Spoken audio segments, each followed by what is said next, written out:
Hello, my dear students. In this video, we'll do a sketch of Mrs. Hall from the novel The Invisible Man of H.G. Wells. So just watch this video and score well in your exams. So dear students, we'll begin like this. Mrs. Hall, whose full name is Jenny Hall, is one of the important characters in The Invisible Man by H.G. Wells.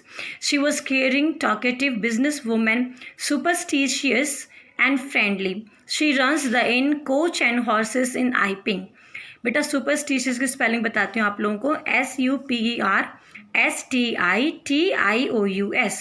तो इस प्रकार आप beginning लिखिएगा। Mrs hall का पूरा नाम है jenny hall और वो इस उपन्यास की नोवेल की एक इम्पॉर्टेंट कैरेक्टर है और वो बहुत ज़्यादा केयरिंग है, बहुत ज़्यादा बातूनी है और व्यवसाय को अच्छे ढंग से संभालती है, अंधविश्वासी भी है और उसका जो बिहेवियर है थोड़ा दोस्ताना किस्म का है और वो ये जो इन है, ये जो सराय है कोच एंड हॉर्सेस जो कि आइपिंग में है, उसको संभालती है। अब फर्स्ट पॉइंट लिखिएगा students, business women with money mindedness.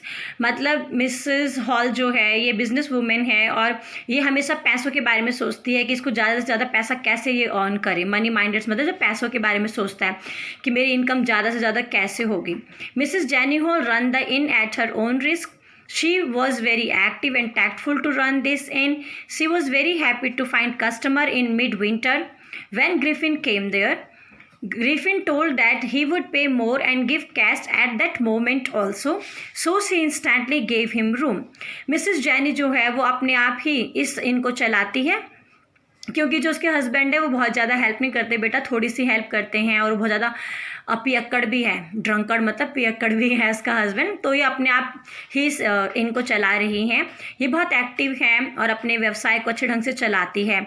जब इसको सर्दियों में, वो भी मिड विंटर है, बहुत ज़्यादा सर्दियाँ पड़ रही है, इसने ग्रिफिन को देखा तो ये बहुत ज़्यादा खुश हो गई और उसके ऊपर से ग्रिफिन ने कहा कि ये टाइम पे पैसे ज़रूर देता रहेगा और साथ में ग्रिफिन ने उसी समय कुछ पैसे दिए जिसे देखकर मिसेस हॉल खुश हो गई और उसी समय उसने बिना कुछ जाने इस ग्रिफिन को या इस स्ट्रेंजर को कमरा दे दिया।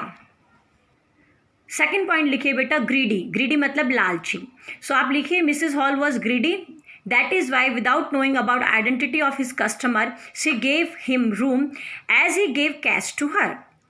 सो मिसेस हॉल ग्रीडी थी, लालची थी, इसीलिए तो बिना उसके बारे में जाने कि उसका कस्टमर कौन है, बस उसने ये देखा कि कस्टमर ने उसी समय कुछ पैसे दे दिए और ये भी कहा कि आने वाले समय में भी वो समय पर पैसे देता रहेगा। बस ये बात सुनकर लालच में आकर मिसेस हॉल ने उसके बारे में जाने बगैर उसको कमरा दे दिया। दूसरा, dominating wife. Mrs. Hall was a dominating wife. She gave her husband lectures to help her and drink less. Mrs hall एक डोमिनेटिंग वाइफ थी। डोमिनेटिंग मतलब जो अपने पति को दबा कर रखती है, ठीक है, और वो अपने पति को बार बार लेक्चर्स देती रहती है कि ड्रिंक कम करा करो, शराब कम पिया करो, मेरे काम में मदद किया करो। तो इस प्रकार वो एक डोमिनेटिंग वाइफ भी थी। Down to earth and caring. Mrs. Hall was a caring lady. When she saw that stranger's coat was wet, she asked him to hand her coat so that she could dry it in the kitchen. जब Mrs hall ने देखा कि stranger का coat गीला है तो उसने उसको कहा कि कोट मुझे दे दो और मैं किचन से इसको सुखा के लेके आती हूँ। तो इससे हमें पता चलता है कि मिसेस हॉल का नेचर कैसा है बच्चों, केयरिंग। नेक्स्ट लिखेंगे superstitious. Mrs. Hall was superstitious and believed that her furniture was haunted. She was very sad for her mother's chair. Mrs. Hall एक अंधविश्वासी औरत थी।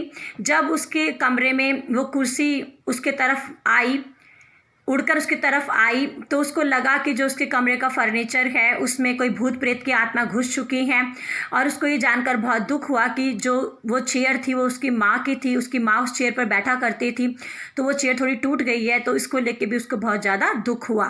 तो आप ये पॉइंट ज़रूर लिखिएगा। Mrs hall was superstitious. Amiable, AMIABLE। Amiable का मतलब होता है फ्रेंडली। आप फ्रेंडली भी लिख सकते हैं बच्चों। Mrs. Hall was friendly and tried to talk to the stranger many times, but every time the stranger refused. Mrs hall जो थी वो एक दोस्ताना किस्म की लेडी थी, उसको बात करना बहुत पसंद था। उसने कई बार स्ट्रेंजर से बात करने की कोशिश की, लेकिन हमेशा जो स्ट्रेंजर है, जो ग्रिफिन है, उसने बातों को टाला और वो बात नहीं करना चाहता था। उसने कहा कि वो वहाँ पे शांति की तलाश में आया है और उसे किसी से बात नहीं करनी, वो अपने एक्सपेरिमेंट्स में बिजी है, वो अपना एक्सपेरिमेंट्स करना चाहता है। So last में at last when Mrs. Hall was fed up with strangers' rudeness, she replied in angry tone and that Griffin had to flee from there. और बाद में वो बहुत परेशान हो गई अपने स्ट्रेंजर्स के व्यवहार को लेके, तो उसको एंड में गुस्से से बोलना पड़ा ग्रिफिन से और फिर ग्रिफिन को वहाँ से भागना पड़ा। तो इस प्रकार स्टूडेंट्स आप ये 5-6 पॉइंट्स को लिखिएगा, इन्हें इलेबोरेट कीजिएगा, सो आपका स्कोरिंग अच्छा होगा। और आप इन पॉइंट्स को लिखिएगा ज़रूर इस प्रकार से एंड हाईलाइट करना पॉइंट्स को और फिर लिखना। Thank you students.